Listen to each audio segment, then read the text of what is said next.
Entonces, producto de disparos de un arma de fuego, y lo que hace daño no es el arma de fuego en sí, ¿no? Porque muchas veces se dice lesiones o muertes producidas por arma de fuego.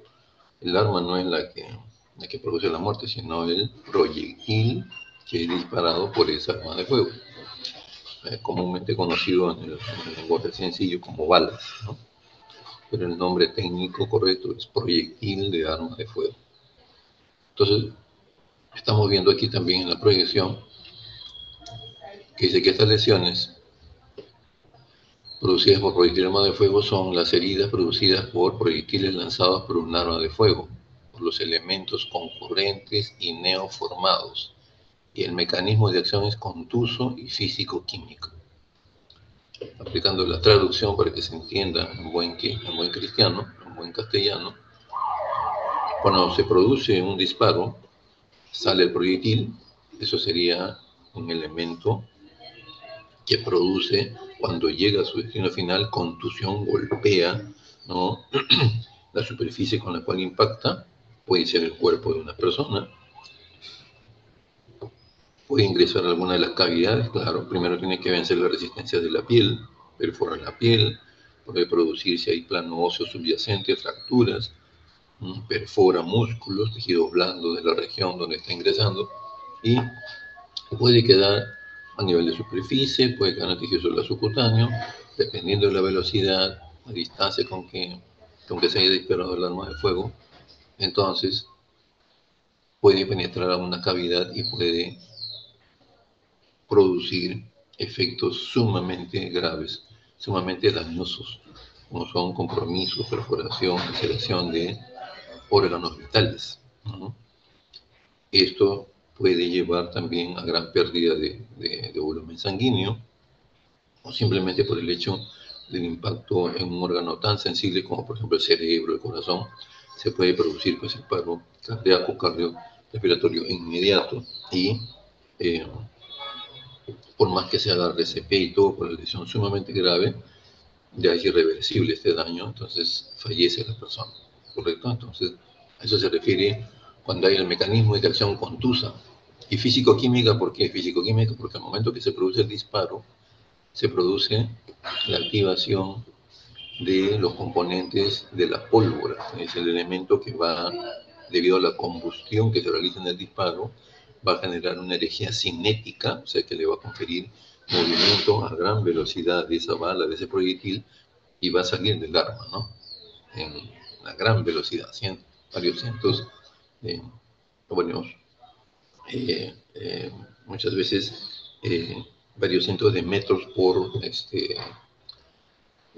hora o por minuto también se puede calcular. Entonces, dependiendo de esto, evidentemente va a haber una mayor fuerza, una mayor contusión, mayor daño. Y también dependiendo la estructura, ¿no? Del proyectil, ¿no? Eh, entonces, eso se entiende como el mecanismo de acción es contusa, producida por el mismo proyectil que va a ocasionar lesiones, y la acción físico-química, la que se produce, lo que se dice, hay una deflagración de los metales pesados que componen la pólvora, ¿no? Y se produce un fogonazo, ¿no? Sale una llamarada en 1 o 2 segundos, y después sale también humo. Ese humo puede contener también restos de pólvora que no entran en la combustión. Vamos a ver más adelante que eso, al momento de tomar contacto con la piel, puede tranquilamente crear un signo que vamos a ver cómo se llama. Entonces, se produce deflagración de los elementos químicos, componentes de la pólvora. Díganme a ver ustedes lo que conocen con respecto a la composición de la pólvora. ¿Qué metales pesados componen la pólvora? Les ayudo, comienzo. El uno, que es común porque definitivamente también es componente de la estructura misma del proyectil, es el plomo. Y hay otros 2 metales pesados. ¿Cómo se llaman? A ver.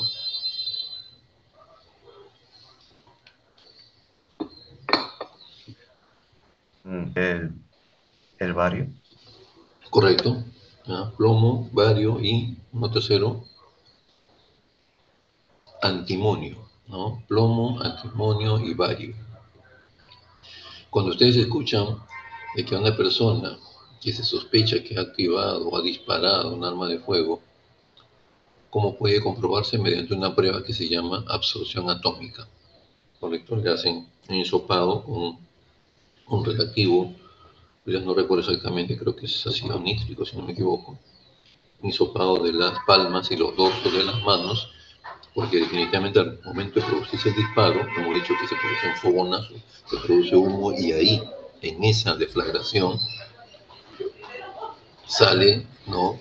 Gránulos pequeños, muy pequeños de pólvora que quedan en la piel muchas veces, ¿no? Del que ha disparado. Entonces, se hace esta prueba de absorción atómica y si sale positivo para los tres, la condición es que salgan positivo para los tres metales pesados. Si sale para uno solo, hay poca probabilidad que haya sido eso. Si sale positivo a plomo, por ejemplo. Ahora, por alta contaminación en que estamos viviendo, el plomo es uno de los elementos contaminantes que existen casi en todas las superficies de objetos o elementos que son, por ejemplo, en pinturas, en todo ello, ¿no? O sea, puede tranquilamente tomar contacto con nuestra superficie corporal y puede salir positivo plomo. Pero si ya sale positivo plomo, antimonio y bario, entonces eso definitivamente es un indicador casi certero, ¿no? De certeza de que se ha activado o se ha disparado un arma de fuego. Y eso contribuye entonces a un punto más dentro de la investigación de ese presunto delito, ya sea homicidio, suicidio, etc., ¿no?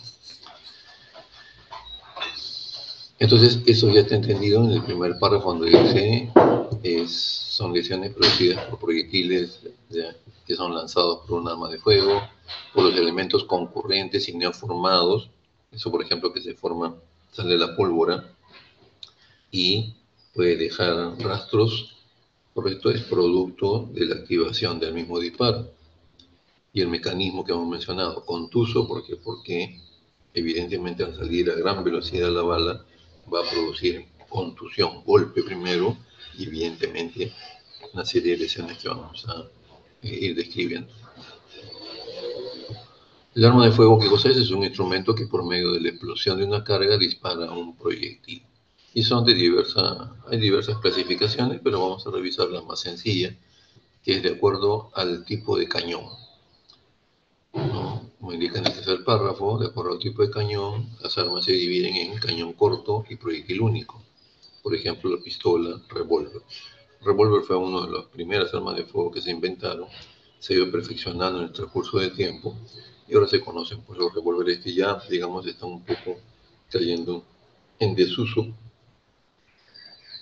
que son correspondientes a la fotografía que vemos en la parte superior derecha, ¿no? Evidentemente algunos revólveres ya un poco más sofisticados tienen cañón más bien un poco largo, ¿no? Pero la gran mayoría tiene cañón corto y disparan proyectil por proyectil, por eso se dice de proyectil único. O sea, cada disparo implica un proyectil. Los ejemplos son pistola y revólver, ¿no? La pistola ya es un arma de fuego mucho más desarrollada en el transcurso de los años, ¿no? Y a diferencia, el revólver tiene un cilindro en el cual solamente tiene capacidad para 5 o 6 máximo proyectiles de arma de fuego. Y eso por efecto de una rotación va disparando y van saliendo uno a uno los proyectiles. Si se agotan los 5 o 6 proyectiles, tienen que volver a cargarse, ¿no? Abrirse ese tambor y introducir proyectil por proyectil. Por eso es que, digamos, es un poco ya en desuso porque implica tiempo para poder cargar y es una cantidad limitada de proyectiles a las cuales puede abastecerse y tener disponibilidad de disparar pocos proyectiles. En cambio, las pistolas, dependiendo de su fabricación, su tamaño, se cargan con un elemento que se llama caserina, ¿no? La caserina es un depósito donde ingresan mucho más de 5 o 6 proyectiles. Si son pistolas pequeñas, pues pueden ser de repente 10, un poco más, y ya pistolas modernas tienen por lo menos 15 o más proyectiles, 15 o 20 proyectiles. Depende eso de la fabricación, del modelo, etcétera, ¿no? Características propias del arma. Entonces, tenemos que el abastecimiento de esa arma es mucho más completo, mucho mayor que un revólver. ¿Correcto? Le da mayor disponibilidad de proyectiles o de municiones a la persona que está disparando. No pierde tiempo en volver a cargar 5 o 6 proyectiles, ¿no? Entonces, eso es una ventaja, digamos. Se introduce, ya sabemos, por la empuñadura, ¿no? Y de ahí se va activando, entrando a la recámara, al cañón, los proyectiles y van saliendo disparados. Entonces, y tenemos entonces la siguiente clasificación, que es el arma de fuego de cañón largo y proyectil único. Y estos sus representantes son los fusiles, ¿no? Carabinas. Y los fusiles, pues que vemos que en el transcurso de los años han sido desarrollados por la industria de las armas de fuego, ¿no? Cada vez más sofisticados y cada vez mucho más modernos y más letales, ¿no? Fusiles que disparan ráfagas de proyectiles, ¿no? No solamente ya es una evolución, digamos, ¿no? Pero los proyectiles, los fusiles de las primeras generaciones son de cañón largo y van saliendo uno a uno también, en los disparos que se efectúan uno a uno los proyectiles de arma de fuego, ¿no? Luego cañón largo y proyectil múltiple. Y su representante es la famosa escopeta, ¿no? Que fue inventada básicamente para acciones de cazar animales, de caza de animales, ¿no? El receptáculo que tiene múltiples proyectiles, hay como especie de cilindro, ¿no? En el cual existen múltiples proyectiles, muchos de ellos de característica, o sea, son esféricos, de metal, de plomo, muy pequeños, se ponen en ese receptáculo y lo que sale disparado es ese receptáculo.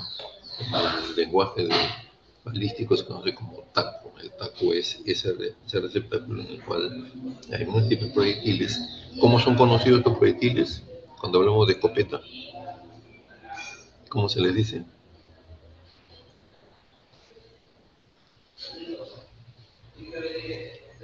¿Perdigones? Perdigones, correcto. Muy bien, perdigones, correcto. Entonces, hay perdigones, como le digo, los primeros que se fabrican, se inventan son de metal. Pero últimamente, por ejemplo, como un efecto disuasivo que no produce mayores lesiones graves, también hay perdigones ¿de qué tipo, de qué material? Que son utilizados muchas veces por la policía para la represión o la desactivación de movilizaciones, ¿cómo se llama esto? De situaciones que se generan en las cuales hay probable enfrentamiento con las fuerzas del orden. ¿De qué material son esos proyectiles, esos perdigones? ¿De goma, doctor? De goma, perfecto, ¿no? Entonces lo que producen básicamente es contusión en la piel, dejan equimosis, ¿no? Pero no tienen posibilidad de penetración, digamos, y de hacer daño en cavidades, ¿no? O no comprometen, digamos, ostensiblemente la integridad física de la persona, ¿no? Pero el otro de metal, evidentemente que sí. Sale disparado entonces el receptáculo, el taco, y a una determinada distancia, dependiendo de la fabricación, el tipo, el modelo de escopeta, ese receptáculo se abre, ¿no? Y los proyectiles evidentemente salen proyectados por la energía cinética que tiene el taco. Entonces se abre y siguen a gran velocidad, se dispersan como en abanico y alcanzan o pueden alcanzar múltiples objetivos. O sea, por eso se mencionó de que estas armas han sido fabricadas esencialmente en primer lugar para cazar animales, por ejemplo, aves. Yo disparo una escopeta y puedo matar no solamente una ave, sino varias, por efecto de que los múltiples proyectiles, que son los perdigones, salen a gran velocidad y pueden tranquilamente alcanzar más de un objetivo. Muy bien, dicho esto entonces, continuamos.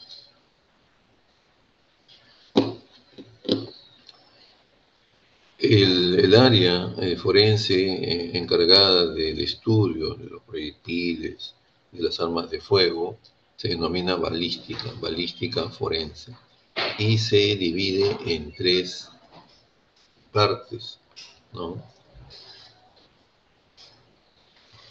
La balística de interior, que estudia el proyectil en el arma de fuego, desde que ingresa, desde que se carga el arma, todo el movimiento que realiza, el recorrido que realiza, hasta que una vez producido el disparo sale por el cañón, por la boca cañón, ¿no?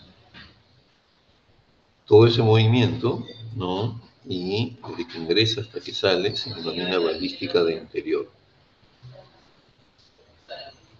Una vez recuperados los proyectiles, por ejemplo, en el caso de nosotros que trabajamos con cadáveres de personas fallecidas por lesiones no mortales por proyectil de arma de fuego, si hay demostrado muchas veces por las radiografías que tomamos, existen proyectiles de arma de fuego dentro del cuerpo, no terminan la necropsia, sino se recuperan todos, absolutamente todos, porque esos proyectiles, una vez encontrado, ubicada el arma de la cual salió disparado, o probablemente salió disparado, se hace una revisión interna y ahí entra a tallar el balístico, y esta parte de la balística, que es la balística de interior, se revisa la parte interna del cañón, que no es como un tubo totalmente liso, sino tiene algunas especies de depresiones, son entrantes y salientes, que le confiere al proyectil, una vez que sale disparado, le deja unas marcas en la base del proyectil. Y esas marcas son únicas, asociadas al tipo de arma, a su modelo, a la marca, ¿no? al tipo de arma de fuego. Entonces, por eso es importante recuperar los proyectiles. En el caso nuestro del cuerpo, cuando estudian la escena de los hechos, los proyectiles ubicados en la escena, para hacer una homologación, una comparación con el arma o las armas de fuego que, producto de la investigación, se han intervenido en ese hecho. Porque pueden ser no solamente un arma, sino pueden ser varias, 2, 3 o más. De manera que si son 2, 3 o más, los proyectiles también serán de 2 o 3 más tipos, ¿no? Y serán claramente definidos y estudiados por el personal balístico de la policía, ¿no? Entonces, la balística interior está definida, ¿no? Creo que acá se desarrolla, me parece. Tema, no, aquí lo tenemos entonces. Balística interior. Luego, una vez que sale el proyectil, ¿no? Atraviesa el aire, puede impactar en algún objeto duro o blando, puede atravesar, inclusive yo hago un disparo en una habitación con la puerta cerrada y puede atravesar si la puerta es de triple A, puede ser contraplacado, o de tantos ya materiales últimos que no son tan duros como la madera propia, o pueden ser muchas veces puertas metálicas. Eso es difícil de que se perfore, no imposible, pero difícil. Pero si son perforadas, entonces el proyectil va a seguir su trayectoria hasta que impacta definitivamente, pierde velocidad, impacta en algún objeto o en alguna persona. Desde que sale entonces del cañón disparado hasta que llega a su objetivo final, esa parte de la balística forense se denomina balística de exterior, balística exterior. Y como dice aquí, estudia el proyectil en su travesía por el aire, ¿no? Si impacta en algo duro, en una piedra, qué sé yo, en algo metálico, se puede deformar, pueden suceder muchas cosas, se deforma, cambia de dirección, puede también fragmentarse, ¿no? La fuerza y la velocidad con que sale puede impactar en un elemento tan duro que el proyectil al impactar ahí se parte en 2 o en 3, ¿no? Fragmentos. Y a veces sigue, cambia de dirección y sigue con gran velocidad y de todas maneras daña a la persona o llega a establecer daño en alguna estructura, ¿no? Entonces, esos son lo que se denominaba también en la definición de la lesión, los elementos neoformados. O sea, ahí se está formando, inicialmente es un proyectil, pero como impacta en algo muy duro, se parte, se fragmenta. Entonces ya no es un solo proyectil, son 2 prácticamente. pero eso ha sido neoformado, se ha formado recién al momento que se produjo el disparo y el impacto es una estructura muy dura, de tal manera que lo fragmenta. Es un elemento neoformado, ¿no? Y en el trayecto también se choca por el mismo aire le va impregnando de suciedad, de polvo, de tierra, si atraviesa algo que está sucio, también se va quedando eso.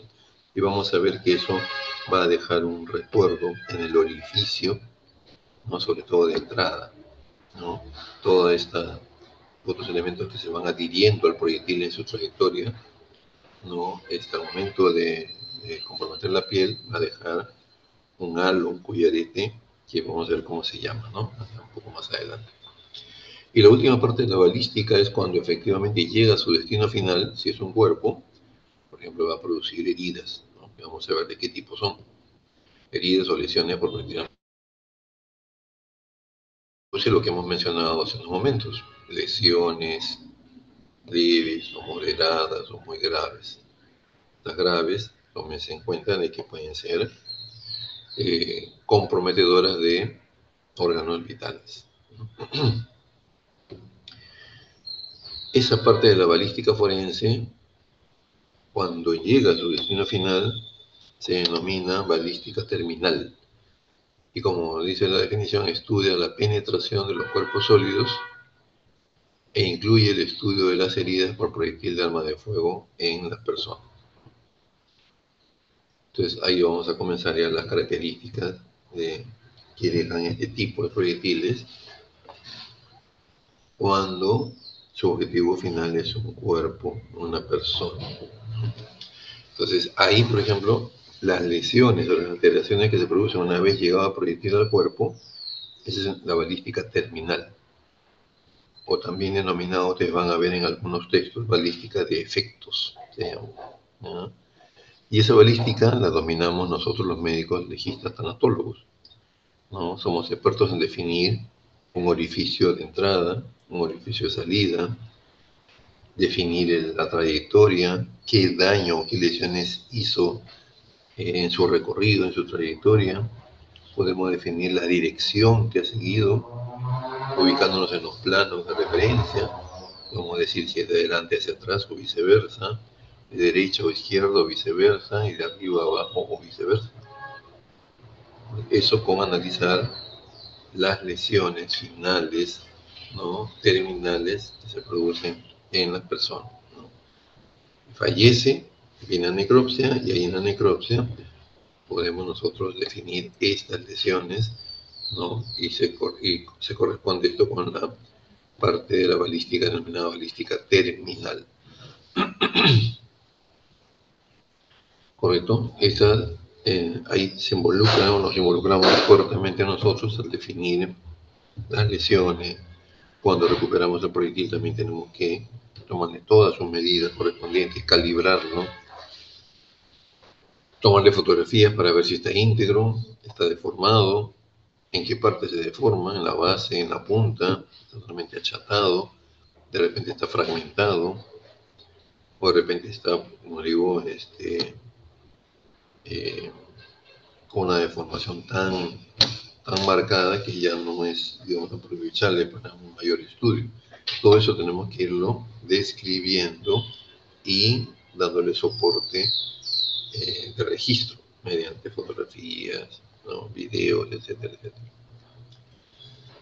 Ok, entonces esas son las tres partes de la balística que son muy importantes en tenerlas en cuenta. Los tipos de herida, ¿no? Por proyectil de arma de fuego. Básicamente son tres tipos, ¿no? Digo básicamente porque hay uno más que se define, pero es porque ahí básicamente se presentan a nivel de cráneo, sobre todo estas heridas, pero para no confundirnos y dominar más o menos en líneas generales lo que es balística, vamos a quedar en que los tipos de heridas son tres. Penetrantes, la columna a la derecha, pongan atención a lo que dice en la columna a la derecha, penetrantes, perforantes y tangenciales, ¿no? Y estos tipos de heridas pueden presentar diversos elementos, que es en la columna a la izquierda, que es el orificio de entrada, que va a ser característico, la trayectoria, o sea, el camino que sigue al llegar al cuerpo, al ingresar al cuerpo, ¿no? Tenemos que definirlo.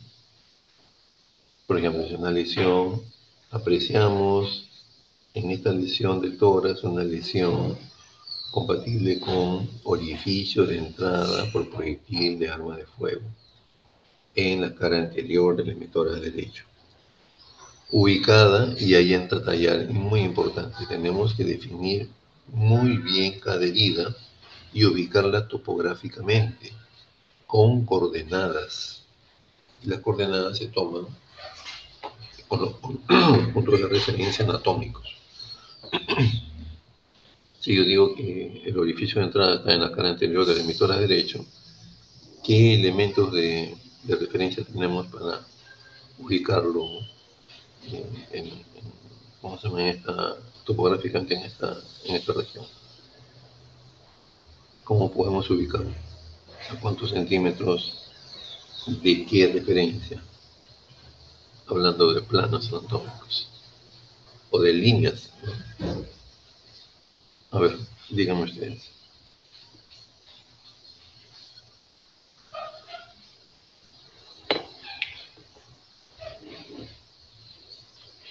Estas referencias o coordenadas son muy importantes porque permite posteriormente reconstruir, ¿no?, el lugar donde se encontró la lesión. Inclusive el cadáver puede ser exhumado y hasta en esqueleto, pero si hay precisiones bien registradas y fotografías ayudan mucho, se va a poder ya reconstruir exactamente el lugar de la lesión, del orificio de entrada, de salida, lo que uno quiera definir.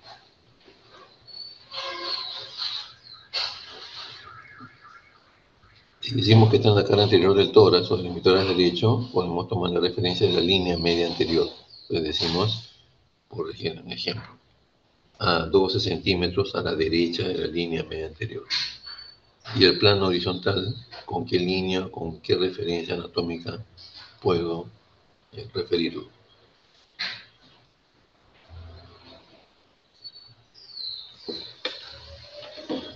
Miren que eso es anatomía pura. Se supone que ustedes hace varios años habían llevado anatomía. Ustedes deberían automáticamente dar la respuesta. Puede utilizar, por ejemplo, la línea bimamilar, una línea imaginaria entre las dos mamilas y referir eso. Pero muchos dicen no es tan precisa porque la mamila ya sería en el hombre, pero en la mujer, por ejemplo, sería la línea que pasa por los pezones. Pero eso va a variar porque si la mama es grande, chica, pequeña, entonces mejor tomamos otro tipo de referencia. Y sugieren muchos tomar, por ejemplo, la parrilla costal termina en la parte inferior en un reborde de la parrilla costal, ¿cierto? Hay un reborde que sigue justamente la última costilla, la última inserción hacia el esternón. Entonces, ese reborde, el último punto más bajo, por ahí trazamos una línea y decimos, hemos dicho por ejemplo 15 o 16 centímetros a la derecha de la línea media anterior. Tomamos la línea horizontal y decimos a 22 centímetros arriba de la línea subcostal o la línea que pasa por los rebordes costales. Si tenemos otro plano conocido, manejado por todos, digamos, los profesionales de la salud, inclusive también nosotros, de hecho, los forenses, también se refiere. Entonces ya tenemos ahí ubicada con dos coordenadas, la horizontal y la vertical. En cualquier parte del cuerpo debemos ubicar siempre con coordenadas este tipo de lesión, ¿no? Dependiendo de la región, en la cabeza, por ejemplo, podemos tomar otras referencias. Por ejemplo, si es en la región frontal, por ejemplo, ¿no? La región frontal derecha, igual tomo la línea media anterior y la línea horizontal, el plano horizontal, ¿dónde lo tomo? Sugieren muchos, ¿no? Y es lógico tomar la transversal o la línea horizontal que pasa por los arcos superciliares y de ahí tomamos la medida. Ya tenemos los dos las dos coordenadas. La que pasa por el eje vertical, que sería la línea media anterior del cuerpo, y la horizontal que pasa por los arcos superciliares. Y así, en cualquier parte del cuerpo siempre hay líneas, hay elementos que pueden servir como referencia y poder dar exactamente, que nos ayuda a dar exactamente la ubicación de la lesión. En general la lesión, no solamente esta lesión puede ser producida por balas, ¿no? Entonces, tenemos en estas heridas, vamos a definirlas, tenemos como digo elementos que son orificio de entrada, la trayectoria que hemos dicho, y si sale del cuerpo, existirá un orificio de salida, que vamos a ir definiéndolos en cuanto a sus características. Entonces, si es una herida penetrante, solamente presentará orificio de entrada. Quiere decir que la bala entera o fragmentada está dentro del cuerpo, ha penetrado. Por eso que yo encuentro solamente orificio de entrada, más no de salida. Cuando tenemos orificio de entrada y de salida, hablamos de una herida perforante. Ingresa y sale. Eso quiere decir que no voy a encontrar prácticamente ningún elemento asociado a la bala en su trayecto. Puede que sí, en algunos lugares, porque algunos, como ¿de qué color ven ustedes? Esto ya en los últimos años se acentuó mucho más, ¿no?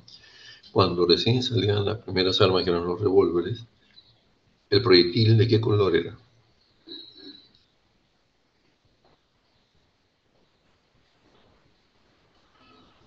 Era del material que está fabricado, ¿no? De plomo, ya, color gris.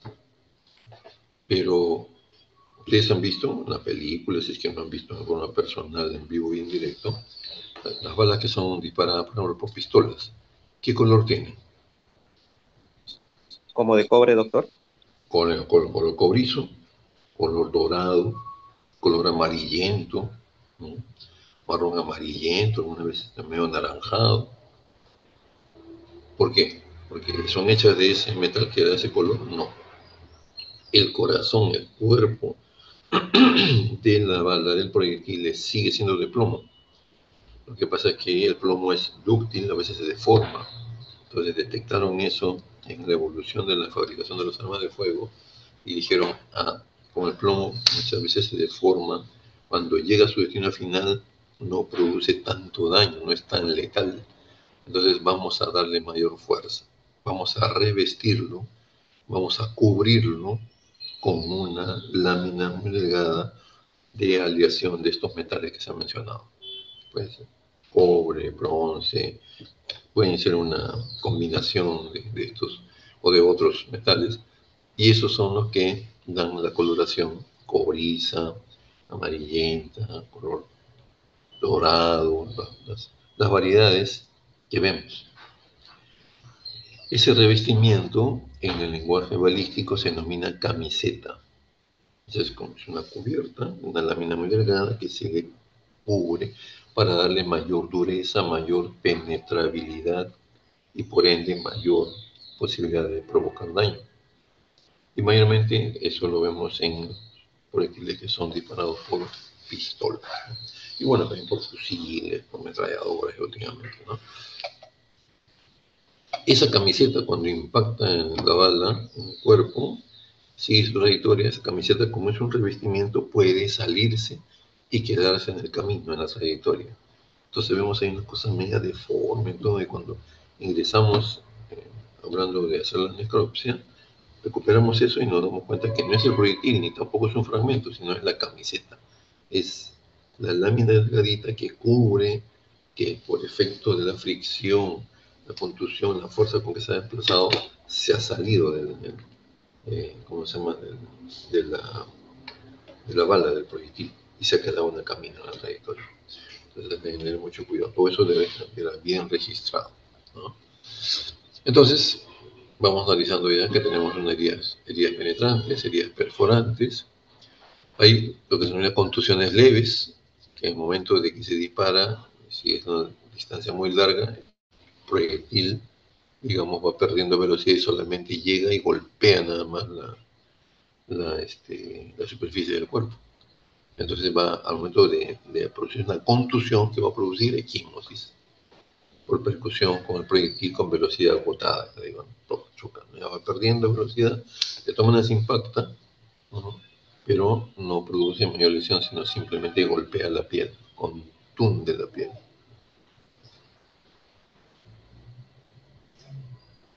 Las heridas tangenciales, por su mismo nombre se indica, solamente comprometen la superficie, pues la piel nada más. Puede producirse una escoriación, ¿no? Como un raspón, ¿no? Alargado. Dice, no, solamente ha rozado la piel de la bala. Efectivamente es un roce. Entonces es una herida tangencial, ¿no? Que solamente no ingresa a ninguna cavidad, ¿no? Inclusive se definen, se incorporan como heridas tangenciales, las que a veces comprometen la piel, ¿no?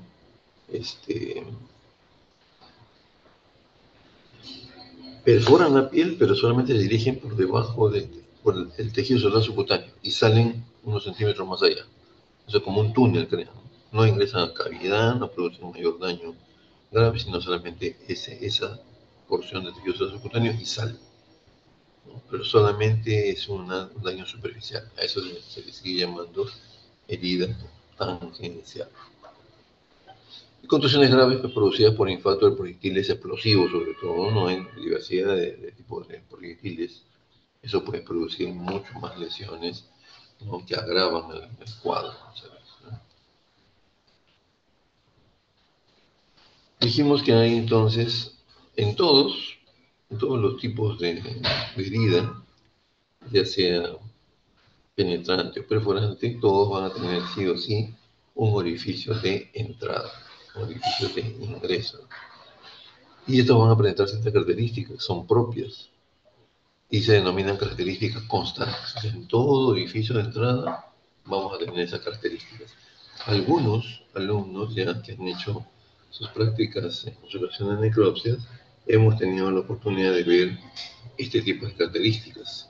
Ahora lo van a recordar, ¿correcto? Entonces, y nunca se nos va a olvidar ver esas características. El orificio propiamente dicho, el orificio, el huequito exactamente al centro muchas veces.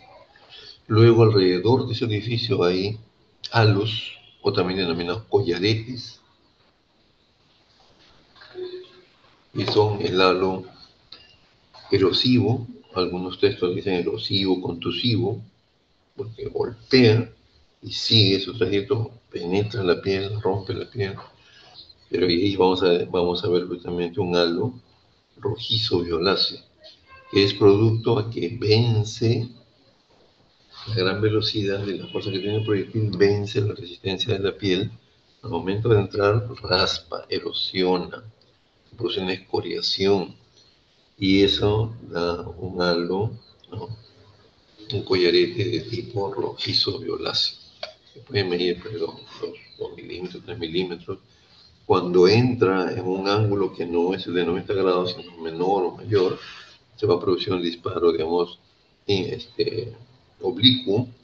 Puede que este halo sea mayor, ¿no? Porque ingresa en forma angulada a la lesión producida en la piel. Entonces, el halo puede estar recargado hacia un lado o hacia otro, puede ser hacia arriba o hacia abajo. Y luego existe otro halo o collarete, ¿no? Denominado de limpiado. Algunos textos ustedes van a ver que dicen collarete o halo de enjugamiento. Y vamos a explicarlo con el esquema para tenerlo más presente. ¿Okay? Después regresamos a para continuar con estas características de disparos relacionados a corta distancia, ¿no? Entonces, vamos a adelantarnos ahorita para ir a los esquemas y las heridas mismos en el mismo cadáver que hemos visto. Ahí hay representación esquemática de un proyectil que está comprometiendo la piel, perforando la piel en su trayecto, ¿no? Y esto va a generar 3 características importantes. que es el orificio propiamente dicho, que está exactamente al centro. Si vemos el plano más inferior de la representación de la piel, al centro el orificio exactamente color negro va a significar el orificio propiamente dicho. Por ahí ingresa la bala. Al momento que ingresa, como dijimos, va a raspar, va a producir erosión, escoriación. Pero antes de eso, exactamente alrededor del orificio propiamente dicho, vamos a encontrar un halo mucho más delgadito, de repente 1 milímetro. A veces es difícil de detectarlo. Eso cuando ingresa, se produce ese halo, el primer halo cerquita al orificio propiamente dicho, y es donde va a quedar la suciedad que trae en su trayectoria por el aire o elementos que se han impregnado, se han adherido al proyectil cuando atraviesa algún objeto blando, una madera, una tela, etcétera, ¿no? Y eso se adhiere ahí. Al momento que ingresa en la piel se va a limpiar, por eso se llama halo de enjugamiento, ¿no?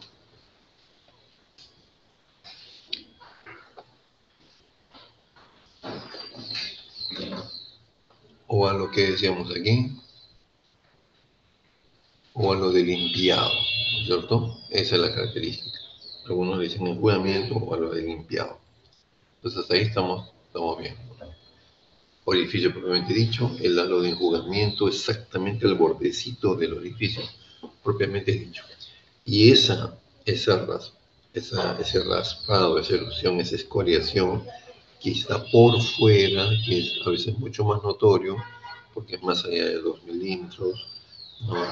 Dependiendo si ha ingresado con ángulo variado, se va a ver mucho más recargado hacia un lado que a otro. Esa característica se denomina halo collarete erosivo, algunos dicen erosivo contusivo. Y esta es la característica importante, tomada directamente de la lesión presentada en un cadáver que hemos hecho necropsia. El orificio propiamente dicho está al centro exactamente, ¿no? Es una herida en la región. ¿En qué región? ¿Qué región es? Región anatómica. Temporal, doctor. Temporal, ¿quién pues? Derecha, izquierda. Temporal izquierdo. Correcto, gracias doctora. Temporal izquierda. Orificio propiamente dicho. Alrededor vamos a observar muy tenue, de 1 milímetro, probablemente una línea de color oscuro, ¿no? Media negrita. Exactamente después del orificio, bien pegadito. A veces pasa desapercibido. Ese es el halo de enjugamiento o de limpiado.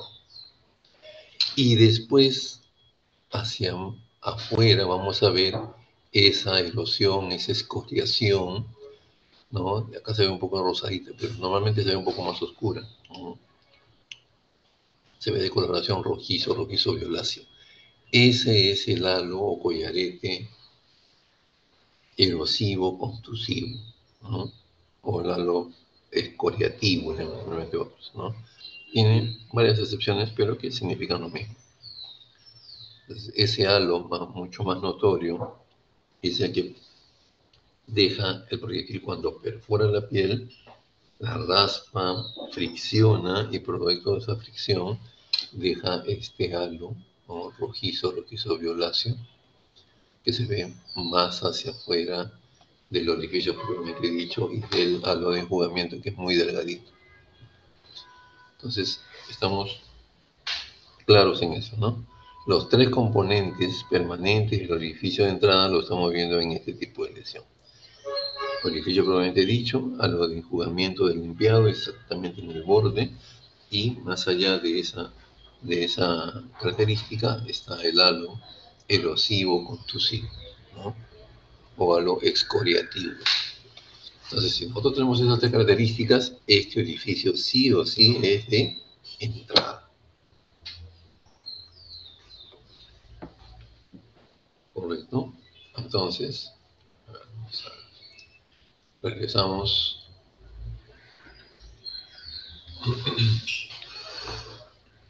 Y ahí está la definición que hemos venido hablando, ¿no? Aquí nos quedamos y vamos a adelantarnos un poquito para retornar. El orificio propiamente dicho, circular, oblicuo o en canal, dependiendo del ángulo de giro, ¿no? Si es exactamente circular como lo hemos visto, significa que ha habido un disparo perpendicular, ¿no? Si es oblicuo o es tangencial, entonces va variando ya este tipo de características. Más pequeño que el diámetro del proyectil disparado. ¿Por qué será esto? Porque la piel tiene fibras elásticas. Entonces, al momento que perfora la piel del proyectil, las fibras elásticas se expanden, dejan ingresar al proyectil, y cuando cesa esa perforación, tratan de regresar a su estadio anterior por efecto de las fibras elásticas. Pero evidentemente ya no recupera pues, el 100%, digamos, de su elasticidad inicial, ¿no? Antes de que se produzca la lesión. Por eso es que entonces, al momento de hacer esto, el diámetro en la base del proyectil es 1, y cuando uno mide la lesión en la piel, puede ser un poco más pequeño, por efecto de que se retrae producto de las fibras elásticas. Por eso se entiende de esa manera, cuando dice, puede ser más pequeño que el diámetro del proyectil disparado, por efecto de las fibras elásticas que tienden a regresar a su estadio anterior. El orificio propiamente dicho puede ser irregular, no solamente puede ser oblicuo, sino puede ser irregular y de diámetro mayor que el proyectil cuando éste llega deformado por un choque anterior, lo que dijimos ya anteriormente también. Si choca, se deforma un poco, sigue con una energía cinética muy alta y lesiona a una persona. Ese orificio llega deformado, el orificio de entrada también va a ser, muchas veces, a veces sí, el diámetro va a ser mayor o presenta cierta irregularidad, pero se van a mantener los elementos constantes, ¿no? Ok, entonces, el collarete, halo o anillo erosivo que mencionamos es el siguiente, ¿no? Más hacia afuera del orificio propiamente dicho, y eso se describe como una excoriación epidérmica alrededor del orificio de penetración. La forma puede ser circular o excéntrica, en media luna, dependiendo del ángulo de incidencia del tiro, del disparo. Y el collarete de limpiado, lo mostramos ahí, es un ribete negro circular que se sitúa en el borde exactamente del orificio, probablemente dicho. Roce de la superficie, ¿por qué se forma? Por el roce de la superficie del proyectil que transporta, ¿no?, escorias metálicas, derrumbe, suciedad, tierra, etcétera, etcétera, ¿no?, por donde haga su trayectoria. Entonces, eso es importante definir. Acá tenemos el esquema. Ya, regresamos a la anterior definición de elementos de las heridas. Y en el segundo párrafo dice características en disparos a corta distancia. Hay dos características, el famoso tatuaje y el famoso ahumamiento. Entonces igual vamos a adelantarnos, porque aquí está la definición de del desarrollo de este concepto. Los disparos a corta distancia se encuentran alrededor del orificio de entrada de este tatuaje. ¿A qué se debe? Como vemos en la fotografía, existen numerosos puntos rojizo-violáceos concéntricos alrededor de la herida, ¿no?, del orificio de entrada. Vemos aquí el orificio propiamente dicho y todas las características que hemos estudiado. Pero vemos este punteado, ¿no?, violáceo, rojizo-violáceo. ¿A qué se debe esto? A que justamente lo que decíamos en un inicio, la pólvora entra en combustión, hay granulitos que no entran en esa reacción físico-química, pero sí salen a gran velocidad, y como el disparo se ha hecho cerca de la víctima, y la víctima en este caso estaba sin ropa, sin prendas ahí, los granulitos se impactan en la capa epidérmica de la piel y dejan este signo que estamos viendo en la fotografía, ¿no? Como dice aquí, hay incrustación en la piel de granos de pólvora de combustión incompleta o que no entran en la combustión. Puntos oscuros en la piel en forma más o menos concéntrica, y estamos viéndolo, ¿no?, concéntricamente, todo alrededor de la piel, vamos a ver cómo encontramos, vamos a definir ahorita qué cosa es cerca, cuántos centímetros, cuántos metros, ¿no? Cuando yo disparo cerca, entonces los gránulos salen impulsados, ¿no? Como está cerca del objetivo, y se impregnan. Al quedarse impregnados, hace el mismo efecto de el mecanismo de tatuaje. Cuando el tatuaje ¿con qué se hace? Con tintas, ¿no es cierto? Con colorantes. Y eso se va introduciendo en la capa epidérmica de la piel. Y queda muy buen trabajo realizado muchas veces cuando se hace el mismo tatuaje. Pero cuando salen estos granulos de pólvora y está cerca del objetivo final, entonces se impregnan y ya no salen. Igual, ¿no? La tinta que se pone o el elemento que se pone en la epidermis ya no sale. Al menos de momento, el procedimiento especial para borrar un tatuaje y todo eso. Pero estos gránulos se quedan impregnados. Ya es difícil o imposible retirarlos. A esa característica se llaman tatuaje, ¿no? Por su símil que tiene en la introducción en el tatuaje de tinta o de colorante en la epidermis, y aquí el gránulo de pólvora que no ha combustionado se impregna en la epidermis también. Esos son puntos oscuros en la piel, ¿no? Y todo ello para poder, evidentemente, ver eso, ¿no? A ver, un par de minutitos, por favor, y finalmente con ustedes, ¿no?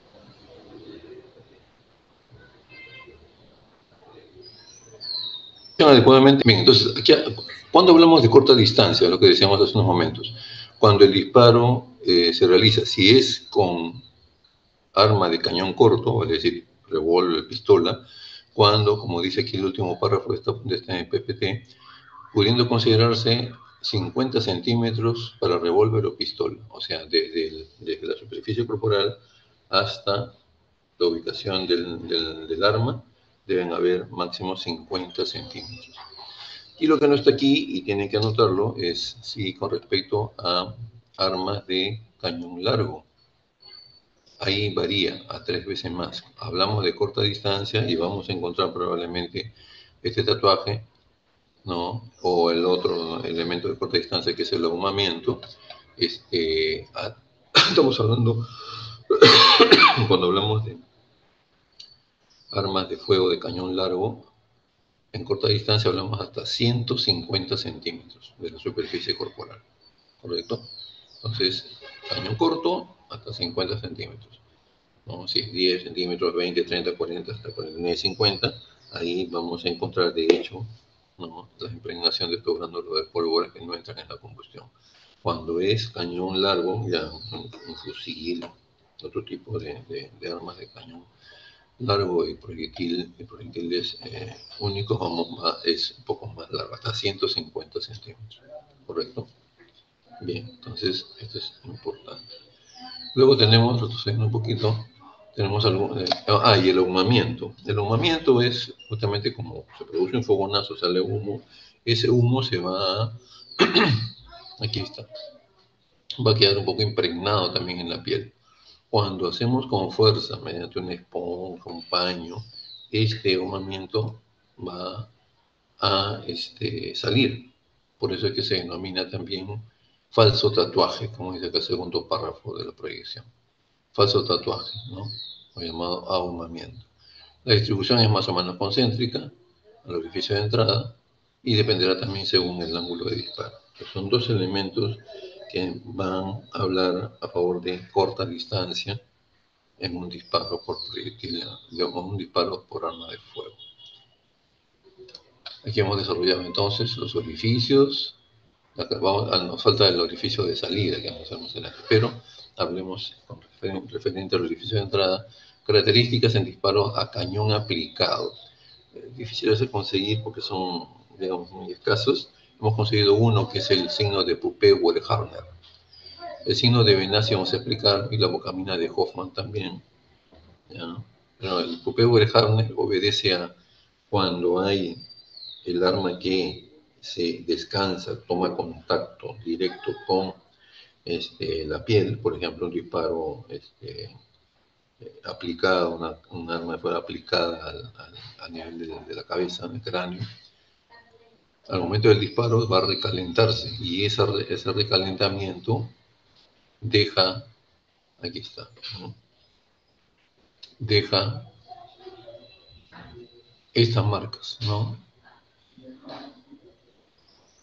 Muchas veces son concéntricas. Aquí lo que pasa es que en una primera instancia estaba aplicado, se ha despegado un poco del contacto y ha vuelto a tomar contacto con la piel en un segundo momento. Por eso es que la otra parte del círculo o el semicírculo está un poco desconfigurado. Pero esa es la idea, de que producto del recalentamiento se produce como una especie de una quemadura, ¿no? Directamente en la piel, y ese es el famoso signo de Puppe-Werharner, ¿correcto? Que obedece a que el cañón está pegado, aplicado, ¿no? Pues se llama el disparo a cañón aplicado. El de signo de Benassi está asociado también a un disparo que se realiza con cañón aplicado, pero cuando internamente revisamos lo que está debajo del cuero cabelludo y sobre todo en la parte del epicráneo, vamos a ver que los granulitos de pólvora que no entran en la combustión están ahí, adheridos. En el epicráneo hay una especie de un ahumamiento interno de las partes blandas del tejido celular subcutáneo al interior de esta lesión, de esta herida, ¿no? Y el signo de bocamina de Hoffman es el orificio mismo de entrada que en ocasiones, producto del acúmulo de gases debajo de la piel, ¿no? Hace de que la piel se rasgue como especie de una estrella, ¿cierto? Una herida de tipo estrellada o irregular, ¿no? Le llaman bocamina porque antiguamente no había pues equipos, maquinaria para hacer círculos perfectos para la entrada de una mina, era todo pico y pala, entonces había esa irregularidad en la entrada de una mina. Hoffman, investigador forense hace muchos años, ¿no? Se dedicó a estudiar heridas de este tipo y encontró esa característica, pues de que se le puso el apellido a ese tipo de lesión que se repetía en los estudios realizados, ¿correcto? Entonces, hemos desarrollado estos tres elementos, perdón, y vamos a ir pasando para continuar, ¿no? Tatuaje de ahumamiento y los signos, las características de disparo a cañón aplicado, ¿no? La hemos visto la primera, que obtenemos una foto, los demás hemos explicado verbalmente, ya hemos definido esto, ¿no? Los collaretes, el esquema que hemos visto, características del orificio de entrada, disparo a corta distancia, qué elementos se pueden presentar. El signo de Puppe-Werharner acá está descrito también, ¿no? Reproducción del contorno de la boca de Frodo del arma sobre la piel. El signo de Benassi, anillo negruzco de humo en epicráneo, ¿no?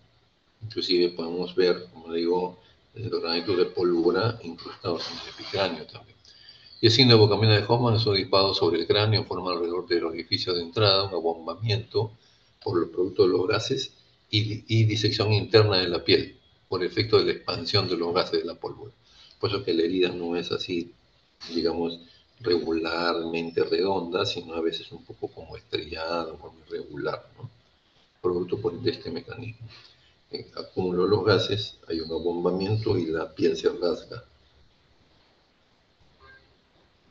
Sino de Puppe-Werharner, que es el que hemos encontrado, y el orificio de entrada óseo, sobre todo a nivel de disparos en cabeza, tiene una característica muy importante, que es el desgaste del hueso. Lo vamos a ver mejor en la fotografía que viene. Cuando el orificio de entrada, el proyectil se supone que se dirige desde afuera hacia adentro del cráneo, rompe el hueso, lo fractura y deja un desgaste en la tabla interna, que es lo que se describe en palabras aquí, pero mejor lo vamos a ver en vivo y en directo en una fotografía. Observen el orificio de entrada y este desgaste, ¿no? Como especie de una erosión, de una escoriación, pero en hueso. Realmente no se llama erosión porque la erosión es escoriación es en piel, ¿no? Pero me refiero para un poco entenderlo. Esta halo, si queremos, entre comillas, entenderlo, ¿no? De color rojizo alrededor es un desgaste del hueso hacia la tabla interna. Ese desgaste se llama bisel. Es un biselado del hueso. Al momento que ingresa el proyectil, se produce hacia la cara interna. Cuando uno ve estas características, este orificio, si hay alguna duda, es sí o sí de entrada. Bisel presentado en la cara interna, ¿no? De los huesos craneales. Es orificio de entrada, definitivamente. El orificio de salida es la lesión provocada por el proyectil después de atravesar el cuerpo. Entendemos definitivamente que es de forma irregular, a veces desgarrado o estrellado, de tamaño igual o más grande que el orificio de entrada. Esto también tiene que ver con los elementos de fibras elásticas, etcétera, etcétera. Ya hay ausencia de collaretes, ya no tenemos ningún ribete, ni collarete, ni halo, no presenta tatuaje ni ahumamiento. Su forma depende del ángulo de salida, definitivamente, ¿no? La forma estrellada, la más frecuente, porque tienen camisetados de orificios de salida más pequeños. Esto por efecto justamente de las fibras elásticas. Pero mejor entendido con una fotografía. Ahí tenemos. Miren, forma estrellada. No tiene ningún halo, ningún collarete. Solamente el desgarro tipo estrellado de la piel, del cuero cabelludo, en este caso, ¿no? Entonces, este es un orificio de salida, sí o sí. Ya no vemos orificio propiamente dicho, ni halo de enjugamiento, ni halo erosivo contusivo. Esas son características del orificio de entrada, nada más. Este es de salida. Y cuando es en cráneo, de igual manera también, el bisel va a estar hacia la tabla externa de los huesos de cráneo. Si encuentran la tabla interna, ese orificio es de entrada. Si encontramos el bisel o el biselado, que acá estamos viendo, ¿no? Lo que pasa es que no se ve completo porque se ha fracturado estos huesos. Acá hay un desgaste del hueso, pero hacia la tabla externa. Entonces, este es el orificio de salida de ese disparo. Muy bien, la etiología médico-legal, he puesto esos textos, nomás lo leen. Y ahora pasamos un poco rapidito para no, no complicamos en la hora. Hasta el momento, creo que todo está entendible. ¿Hay algo que ha quedado en duda? ¿Algo que quieren que refuerce?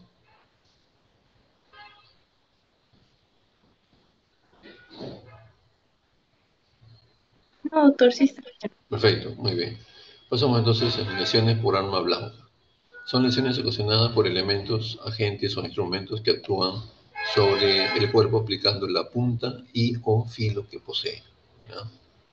Ustedes saben de dónde viene digamos, el concepto de arma blanca. ¿Por qué se dice arma blanca a un cuchillo, a una hoja de afeitar, a una navaja, a una espada, a un machete? ¿Por qué se le dice arma blanca? ¿Se han puesto a pensar en alguna oportunidad? Esto obedece a una historia que trae este tipo de lesiones, ¿no? Hace algunos siglos atrás, cuando había enfrentamientos entre ejércitos, ¿no? De países o de reinos que disputaban sobre todo crecer a expensas de territorio de sus enemigos. Básicamente todavía no se habían inventado los armas de fuego. Todo era enfrentamiento a base de ¿qué? De espadas, ¿no es cierto? De elementos de metal que tengan punta y o filo, básicamente espadas. Y la hoja era ancha, pues, ¿no es cierto? Y los enfrentamientos se hacían a campo abierto, los ejércitos, y de preferencia en explanadas, ¿no? Se situaban frente a frente y le daban la orden para el enfrentamiento y evidentemente la lucha era cuerpo a cuerpo. cuando eran, y se preferían días que estén despejados, soleados de preferencia, para tener una mejor visibilidad. Entonces, cuando blandían sus espadas, las sacaban de sus cubiertas, ¿no? Las alzaban y avanzaban a enfrentarse con el enemigo, los rayos solares incidían sobre estas grandes placas de metal, ¿no? Que son las espadas, y emitían destellos, ¿de qué color? Blanco, ¿cierto? Es como un sol intenso y nosotros concentramos la luz solar en un espejo y a la distancia que se va a ver un destello blanco. En este caso, los rayos solares incidían sobre las espadas que eran hojas de metal y también igual hacían ese mismo efecto, ¿no? Emitían destellos blancos. Entonces, de ahí quedó bautizada esas armas como armas blancas, ¿no? Y se han seguido arrastrando a través de la historia, ¿no? Y configurando las lesiones que producen esas armas, se llaman lesiones por arma blanca. Tipos de arma blanca: punzantes, que solamente son de perfil redondo, corte de sección circular, o sea, no, son un orificio por eso, ¿no? Porque actúan con la punta que tiene este elemento. Las cortantes sí tienen filo, eminentemente filo, ¿no? Entonces producen lesiones cortantes o armas de tipo cortante. Armas punzocortantes, armas o instrumentos que poseen punta y filo. Ejemplo clásico, el cuchillo. El cuchillo tiene punta y tiene filo, ¿no es cierto? Una tijera también tiene punta y tiene filo, entonces puede ser considerado también, ¿no?, como un arma blanca. En general, en los últimos años ya no se denomina tanto lesiones por arma blanca, sino lesiones por objetos o elementos con punta y o filo, ¿cierto? Porque han salido una serie ¿cómo se llama?, de instrumentos y de materiales que ya no se pueden a todos considerar de la misma forma. Por ejemplo, ha salido el acrílico, se hacen cuchillos cubiertos todo de acrílico y que les confieren filo inclusive, ¿no? ¿Qué otro elemento ha sido inventado después de toda esta historia que les he mencionado? El vidrio, por ejemplo, ¿cierto? Una botella de vidrio yo la rompo y eso tranquilamente me puede servir lo puedo utilizar como un arma que tiene punta y tiene filo, ¿no? Sin embargo, no es de metal, no es la clásica concepción que tenemos de un cuchillo, ni mucho menos, pero también sirve para agredir a la otra persona, defenderse, etcétera, etcétera, ¿no? Entonces, y es de metal, de filo. Por eso es que se prefiere ya no decir arma blanca, sino lesiones producidas por agentes, como se decía al inicio de la presentación de esta clase, lesiones por agentes o instrumentos con punta y o filo, ¿no es cierto? Pueden tener una característica o pueden tener las dos, ¿no? Vamos a ver ahorita.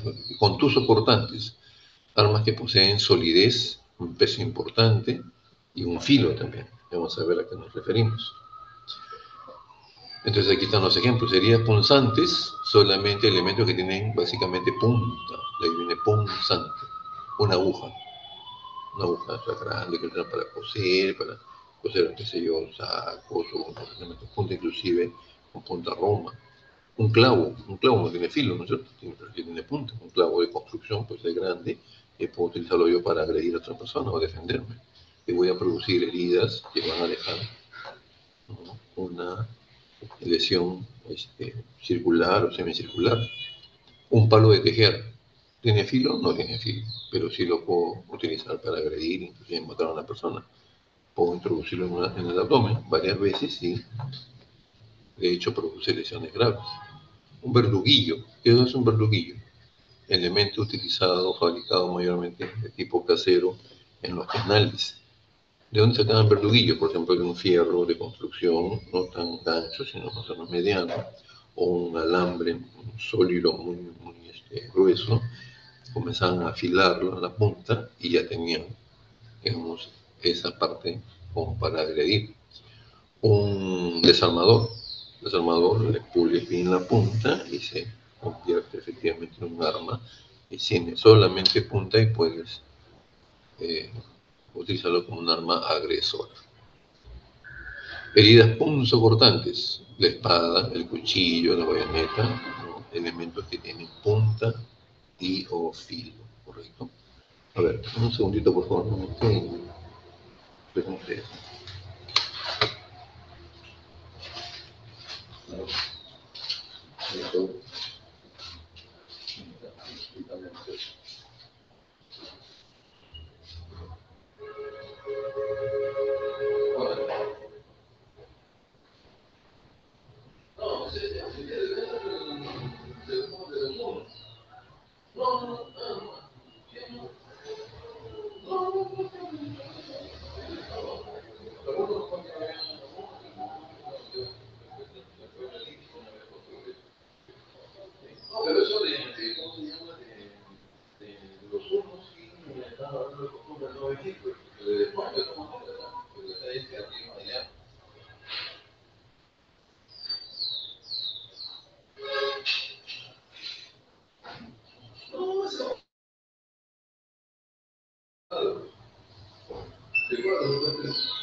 Bien, ok, gracias por la clase. Listo, entonces, las heridas punzocortantes dijimos que elementos que tienen punta y filo. Y las heridas contusocortantes dijimos que tenían una gran solidez y tenían también, o sea, pesan y tienen filo, por otra parte. Representantes de este tipo de heridas, el hacha. El hacha tiene una hoja metálica que pesa, ¿no? Por un lado el lomo pesa y con eso inclusive puedo producir heridas contusas, ¿no? Puedo producir fracturas y todo. Y con el otro lado que tiene el filo, también igual, ¿no? Yo puedo pegar un hachazo o un machetazo y puedo producir fracturas, puedo producir heridas sumamente graves y mortales, ¿no? Pero se llama contusocortantes porque actúan por el peso que tienen y por el filo también que poseen. Entonces ahí tenemos el tipo de heridas y los ejemplos de los objetos o elementos que pueden producir esas heridas. Y acá tenemos un cuadro que queda ahí para su estudio por parte de ustedes, de doble entrada, en los cuales vamos a tener en las columnas las características si son cortantes, contusocortantes, y las otras características en la parte horizontal, la forma. Quiero saber una forma, la forma que tiene una herida punzocortante. Tiene una forma de pececito, por ejemplo, ¿no? De pescadito, ¿no? ¿Por qué? Porque actúan entrando con el filo. Vamos a, una foto que tenemos aquí, vamos a entenderlo mejor. Estos son heridas punzantes, o sea, producidas por un palo de tejer, por un clavo. Y estas son cortantes, evidentemente, pero vamos a describir la del pececito. Acá tenemos, miren. En la foto superior derecha, ¿no? Exactamente tenemos una que parece pescadito, ¿no? Hacia el lado izquierdo está la cola y hacia el lado derecho estaría de borde más romo, ¿no? Estaría la cabeza y la boca del pez. ¿Por qué está acá al lado derecho más romo y aquí en el lado izquierdo como un filito ahí que vemos, ¿no? De la cola. Porque el arma agresora ha ingresado con el lomo del cuchillo, ¿no? Hacia el lado derecho, se produce, ¿no? La introducción y al momento que se retira, que sale, el filo deja esta característica en los bordes, un filo mucho más agudo y el borde, uno de los filos más agudos, uno de los bordes más agudos, por ahí ha salido el filo, y por el otro, porque es un poco más romo, porque por ahí ha salido el lomo. El lomo no tiene filo, evidentemente, entonces no va a producir esa lesión que es finita, digamos, ¿no? Eso se llaman coletas. Coleta de entrada, ¿no? La más roma, y la de salida es por donde actúa básicamente el filo, la coleta de salida. Entonces vemos ahí una forma de pez, como el pescadito. Ok, entonces procedemos a donde estábamos hace unos momentos. Y aquí está el cuadrito, ¿no? Entonces yo puedo, digamos, cruzar características y poder la profundidad de una herida punzante. puede llegar, pues si yo ataco con un verduguillo, ataco con un palo de tejer, puede evidentemente producir una gran lesión o grandes lesiones a nivel, por ejemplo, abdominal, ¿cierto? O pues lacerar órgano, perforar vísceras huecas, intestino, hígado, etcétera, etcétera, ¿no? Vaso, ¿no? Entonces, la profundidad puede llegar hasta cavidad y órganos profundos, evidentemente. El punzocortante y el punzante también, ¿no? Ambas características, ambas heridas. Entonces, usted tiene aquí para poder hacer diversos cruces y, digamos, enlazar este tipo de características. Tenemos aquí entonces, ¿ya? La herida punzante, como mencionado ya, los aspectos del orificio de forma circular, oval o de hendidura, no poseen bordes ni ángulos seccionados, porque no tiene filo, pues, ¿no? El elemento que una aguja no tiene filo, entonces le va a dejar una sección media redondeada. En algunos casos, inclusive, hay que afinar bien el ojo y se puede confundir con un ingreso de una bala, un proyectil arma de fuego, por sus características, pero después se va afinando ya el diagnóstico y se va viendo que evidentemente ya no hay una herida punzante, que bien se lo puede estar media redondeada, pero no tiene ningún collarete, porque no tiene el collarete que es el producido. Si solamente ha actuado nada más la fuerza, ¿no? el instrumento que tiene punta más no filo, puede haber producido una herida media redondeada, pero si analizamos muy de cerca, no tiene halos ni collaretes, entonces definitivamente no es herida por proyectil y debe ser una herida punzante, ¿no? Su profundidad es más larga que la longitud que ingresa en el arma, puede ser, sí, o sea, acá por ejemplo, cuando son cuchillos cortos, pero tienen una buena punta y un buen filo, yo puedo presionar en abdomen, que es una zona pues altamente depresible, y con un cuchillo relativamente corto puedo llegar a producir una herida bastante profunda. Puedo llegar inclusive, si en personas relativamente delgadas, puedo llegar con un cuchillo muy pequeño a producir una lesión que pueda llegar a las inmediaciones de la columna vertebral, ¿no? Por lo que se deprime el abdomen, ¿no? Con la fuerza que hace el agresor y, ¿no?, produce la herida punzocortante, pero muchas veces dice, pero tanta profundidad, no, es que con la depresión, con la elasticidad de la piel, el tejido blando que hay ahí, yo puedo deprimirlo y llegar aparentemente a profundidades grandes. Pero eso no quiere decir que el arma haya sido larga, sino es corta, pero por esas características que he mencionado, van a producir heridas con profundidad.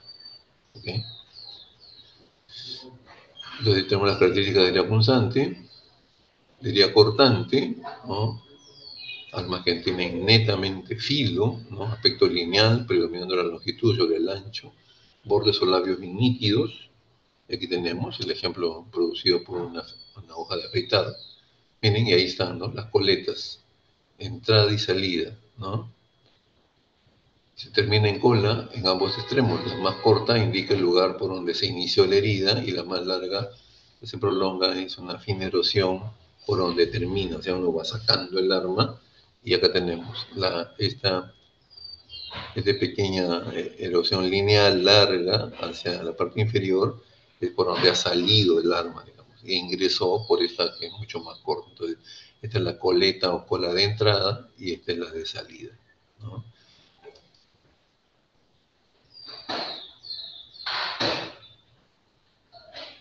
Sería punzocortante producida por elementos que tienen punta y filo, ¿no? Como clásico ejemplo, el cuchillo, ¿no?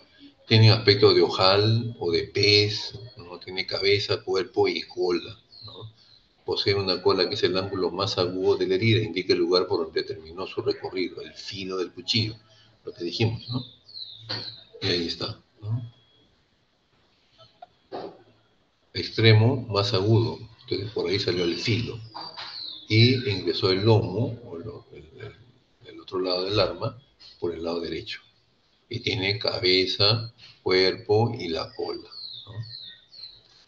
Entonces tenemos heridas punzocortantes, ¿no? El fondo de la herida es triangular y muestra las paredes planas y limpias por acción del filo que se tiene, ¿no? Herida contuso cortante, referíamos a un hachazo, un machetazo, puede producir pues heridas sumamente graves y mortales, ¿no? El aspecto cortante en la superficie, pero contuso en la profundidad. Los bordes o márgenes de la superficie son lineales y separados. La profundidad de la lesión es lo más significativo. Muestra contusiones con esquimosis, hematomas, fracturas. Más características del diagnóstico cortante, ¿no? Y lesiones, digamos, un tanto combinadas o de casos especiales. Descuartizamiento, separación de zonas corporales unas de otras, por lo general post-mortem. En los tiempos que llevo de experiencia, los descuartizados que he visto y he logrado, digamos, acompañar en todo el proceso de estudio, siempre han sido después que la persona ha estado muerta. Se ha seccionado, se les ha separado diversas partes del cuerpo después que han estado muertos. Después que han muerto no ha sido descuartizado en vida. ¿Y eso por qué? Ya hemos visto en la parte de lesionología características de una lesión ante-mortem y otra post-mortem. Miren, la sección de corte, acá en la lesión de corte en los muslos, los bordes totalmente pálidos, amarillentos, ¿correcto? No hay ningún elemento de que se haya secado, que haya habido liberación de sangre, que haya habido sangre, digamos, pegada en los bordes, adherida, o que haya habido una supuración, porque evidentemente ya no ha habido circulación sanguínea y no tiene esa característica de la lesión. Cuando tenemos circulación sanguínea, la persona estamos vivos, si se produce una lesión de este tipo, inmediatamente comienza a salir sangre, ¿no? Y la sangre, y comienza a activarse también inmediatamente todo el mecanismo. Los bordes de la herida tienen características totalmente diferentes. Ya lo hemos mencionado en la parte de lesionología y lo vemos acá. Aquí, por ejemplo, esta herida en el abdomen, totalmente pálida, ¿no? Amarillenta. Entonces, estas han sido lesiones producidas post-mortem, después que la persona está muerta. De todas maneras, para salir de dudas, mandamos un fragmento de estos bordes al estudio anatomopatológico. Y el patólogo nos va a decir, pues sí, efectivamente estos bordes no tienen infiltración sanguínea, no tienen señal de que hayan sido rotos, digamos, en vida los capilares, ni otros elementos vasculares, de tal manera que esto confiere una imagen de lesión post-mortem. El de cuello, de igual manera también, ¿no? Un seccionamiento del cuello. Uno de los casos más recientes ha sido este caso mediático del señor que era abogado del caso Villarán, recuerdo. Era un corte así también que ha seccionado, inclusive ha comprometido hasta una de las arterias carótidas, ¿no? Y eso prácticamente ha sido, podríamos homologarlo con esto como un degüello, ¿no? Compromete partes blandas, elementos vasculares, y es tan profundo porque la arteria carótida pasa casi paralela a la columna. O sea, ha habido una buena fuerza que ha llegado al corte, ¿no? En vida, en profundidad. Esto de aquí se los dejo para que ustedes, porque esto es pura parte nomás, más texto, ¿ya? Son protocolos que deben seguirse en caso de que haya heridas por proyectil de arma de fuego en arma blanca. Es el mismo protocolo que seguimos en línea general para toda necropsia, pero con la llamada a, digamos, a ser mucho más puntuales, más descriptivos, más precisos en las heridas que vamos encontrando, ¿no? Como examen de ropas, orificio de entrada, la cantidad, la forma, el tamaño, si hay manchas o sustancias adyacentes, definir bien si son orificio de entrada, a lo de enjugamiento, si hay tatuajes para descartar corta o larga distancia, todos detalles que son, digamos, afinar mucho más la descripción de las lesiones, ¿no? El orificio de salida, si hay orificio de salida también igual, ubicarla topográficamente, como dice el segundo párrafo, ubicación topográfica y por coordenada, lo que mencionábamos hace unos momentos, usando reparos anatómicos, de preferencia óseos, ¿no? En el plano óseo también mencionar el tamaño y la forma. El recorrido se refiere a la trayectoria, o sea, qué camino siguió, qué estructuras y órganos comprometió, ¿no? Y qué es lo que encontramos de lesiones graves. O sea, si encontramos 2 litros de sangre en cavidad torácica, perforación de pulmón, perforación de hígado, etcétera, eso lo vamos describiendo. Esa es la trayectoria. Y otra cosa es la dirección. La dirección es la ubicación del disparo, la progresión del disparo, tomando este tipo de referencias, que si viene de izquierda o derecha, o viceversa, de adelante hacia atrás o de arriba hacia abajo, ¿no? Y eso lo hacemos justamente con las descripciones, con las coordenadas, ¿correcto? Esta herida que poníamos como ejemplo, el orificio en la región torácica anterior derecha, no, es la que tenemos que ver. Salió por el lado posterior, entonces la dirección sería de adelante hacia atrás. Vemos si es que está en el mismo plano horizontal o si hay digamos, un desvío en cuanto a la dirección, es decir, es de arriba hacia abajo o de abajo hacia arriba. Entonces, con esto estamos definiendo bien la dirección. Una cosa es la trayectoria, otra cosa es la dirección. Si rescatamos proyectiles, definir bien la forma, el tamaño, si es encamisetado o no, ¿no? Localizar todos los proyectiles y dejar evidencia, tomarle fotografías en todos los ángulos posibles. Ok, concluir si es único o múltiple las lesiones, si es penetrante o perforante, ¿no? Y el arma blanca también de igual manera, ¿ya? Nos hace precisar las lesiones, la ubicación, para poder hacer un mejor protocolo de necropsia, un mejor informe pericial. ¿Alguna pregunta hasta aquí? Nos hemos concluido entonces los 2 temas que teníamos en esta clase. Vamos a ver, vamos a dejar de compartir.